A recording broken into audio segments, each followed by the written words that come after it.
Well, the difference in the cigar is that the cigar actually is aged. The tobacco that goes into the cigar, for example, has no additives, got no chemicals. There's only two things that really ferment and take care of curing tobacco. That's time and clean water. Outside of that, there's nothing absolutely added to a cigar. The cigar can be aged anywhere from 4 years to 10, 12 years. Our vintage cigars have tobacco that are 12 years old. A lot of our other cigars have tobacco that's 8 years old.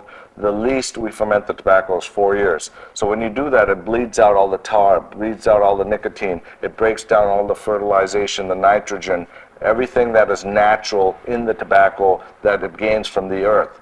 And the other thing that's most important is with the cigar, you don't inhale a cigar.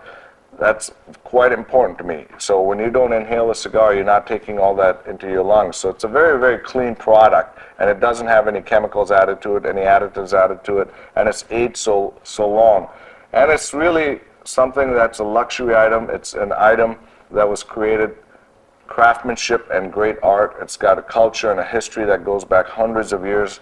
And there's thousands and thousands of people that actually work in the cigar business. For example, the town down Lee where our cigars are made, 85% of the population lives off of cigars. I mean, families that go to schools, there's hospitals built. That town that had absolutely nothing but great poverty is now one of the most successful towns in Honduras.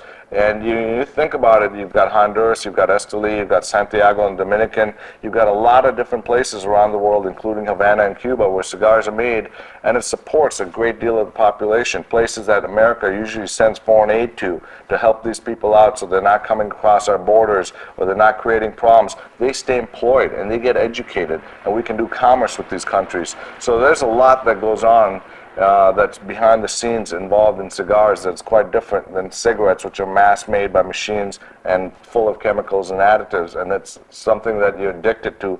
This is an item that you enjoy, like a fine glass of scotch, a fine glass of wine, after dinner, that you can just smoke at your own pleasure.